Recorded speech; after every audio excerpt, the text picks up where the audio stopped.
rumah yang jelek dan miskin tadi. Dia mencari-cari nggak ketemu. Kemudian dia tanya ke sana kemari. Dia cerita, dulu bapak yang pernah sapinya mati setahun yang lalu, di mana sekarang? Karena saya dulu pernah berkunjung 1 tahun yang lalu. Orang yang sangat miskin. Dan waktu itu ada tamu dan sapinya mati. Ya, dia nggak ngomong kalau yang bunuh gurunya kan. Karena dia tidak menemukan rumah tadi.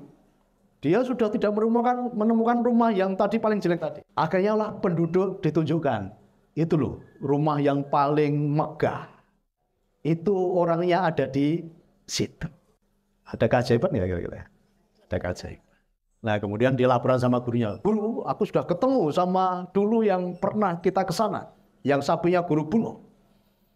Ternyata sekarang berubah. Dia menjadi orang yang paling kaya di desa itu. Akhirnya gurunya semangat dan sama muridnya, ayo kita ke sana. Ya, menemui pemilik rumah tadi. Kemudian ditanya sama guru dan muridnya tadi, kenapa hidupmu berubah? Yang setahun yang lalu hidupmu susah, hidupmu terpuruk, hidupmu miskin. Kenapa sekarang kamu menjadi kaya raya? Dan pemilik rumah tadi bercerita, iya, 1 tahun yang lalu saya menerima tamu yang jahat. Sapi saya satu-satunya yang menjadi andalan saya, yang menjadi sumber penghidupan saya, dibunuh sama tamu saya tadi. Tetapi dari situ, akhirnya saya punya ide.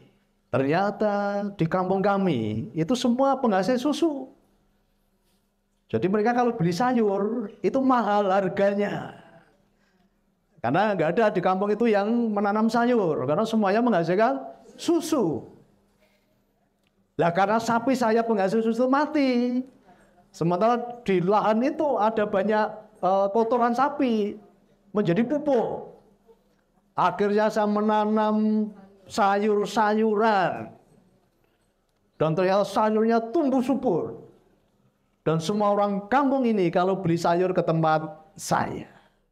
Akhirnya saya kembangkan lagi. Ya, saya akhirnya beli lahan. Saya pakai untuk menanam sayur. Nggak hanya orang kampung sini yang beli. Kampung sebelah yang pelihara sapi juga ngambil sayur dari tempat saya. Akhirnya saya sekarang menjadi juragan sayur. Makanya saya sekarang menjadi kaya. Sudah bisa memetik pelajaran ini belum kira-kira? Dah ya? Ya, keluar dari zona nyaman. Selama ini udah miskin tapi tetap aja nyaman gitu loh. Betul nggak? Ini nyaman, mau nyaman-nyaman gitu ya. Dinyaman-nyaman gitu. Dan merasa Tuhan sudah takdirkan saya sebagai orang miskin. Menerima kondisi apa adanya. Akhirnya apa? Tidak kreatif. Tidak muncul ide baru. Mengikuti apa yang dilakukan orang banyak. Itu yang membuat kemiskinan. Banyak orang terlalu nyaman di zonanya. Padahal zona miskin, gitu. Tapi nyaman, dinyaman-nyaman kayak apa? Nggak kreatif, nggak mau melompat, nggak mau berubah.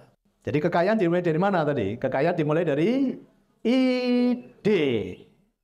Selama ini karena kebanyakan tadi pelihara sapi, jualan susu, ya udah nggak kreatif. Idenya nggak tumbuh. 5% penduduk dunia, orang-orang kaya, ya, orang-orang kaya itu menguasai ekonomi 5% dunia.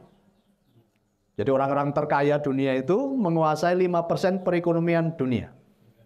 Jadi uangnya 5% penduduk dunia itu sama besarnya dengan uangnya 95% penduduk dunia. Dan 5% tadi itu ternyata mereka hanya jualan ide Bapak sekalian ya. Yang 5% tadi ternyata mereka hanya jualan ide. Oke, Bill Gates ya, Bill Gates terkenal dengan apa? Microsoft-nya. Idenya. Tapi mereka selalu berpikir ide-ide tadi bicara apa? Kebermanfaatan bagi banyak orang. Jadi mereka punya ide yang tujuannya apa? Untuk membantu banyak orang. Ide-ide yang kreatif. Bukan dari modal. Selama ini banyak orang, wah saya mau jadi pengusaha Pak, tapi kurang modal. Mana tahu biasanya tahu? Dikai modal itu orang bakal sukses. Karena itu banyak orang, Pak, saya itu mau jadi pengusaha Pak, tapi kurang modal. Ketika saya tanya, lah modalmu butuh piro? Gak bisa jawab Pak sekalian. Wah berapa ya Pak ya? Nah, berarti orang ide. Iku buat duit pirang-pirang ya entek. Karena duitnya malah dienggo blonjo liyane, nggo ura-ura kan gitu. Karena apa nggak ada ide. Otak manusia ini tanpa batas. Otak manusia ini kalau dieksploitasi, ini kekayaan yang luar biasa. Tetapi 95% orang tidak pernah mengeksploitasi otaknya. Pernah dengar Jack Ma ya? Jack Ma itu orang miskin dulu. Orang miskin. Orang miskin, ngelamar kerja di mana-mana tidak diterima. Wajahnya juga tidak seganteng saya kan itu. Iya kan? Oke. Tetapi Jack Ma menjadi orang kaya di Tiongkok. Kenapa? Dari idenya. Ya, dari idenya, bukan dari kekayaan, dia bukan orang kaya kok. Tapi dari idenya. Tetapi dia menjadi orang terkaya di sana. Nah, kenapa BLN juga menjadi besar? Karena dari ide. Kenapa? Saya sebagai seorang konsultan, saya punya ide. Karena banyak orang punya masalah. Saya punya ide, Tuhan, aku mau menjadi jawaban atas permasalahan banyak orang yang dibawa datang kepada saya. Itu ide. Karena selama ini nggak ada orang yang berani nampung masalah, ya toh?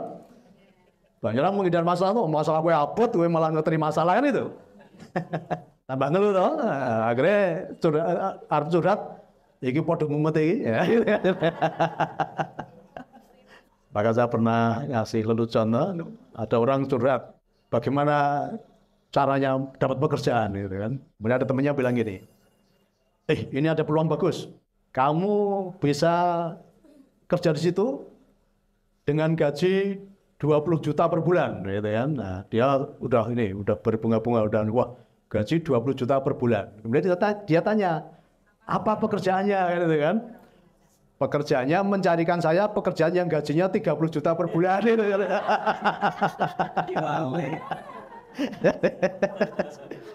Saya punya ide yang tidak disukai banyak orang.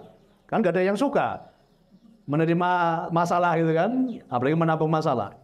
Oke, di luar sana juga banyak orang, banyak konsultan yang membantu banyak orang, tapi di sana berbayar misalnya. Di sana berbayar. Tapi saya tahu yang datang orang-orang susah, masa tak suruh bayar.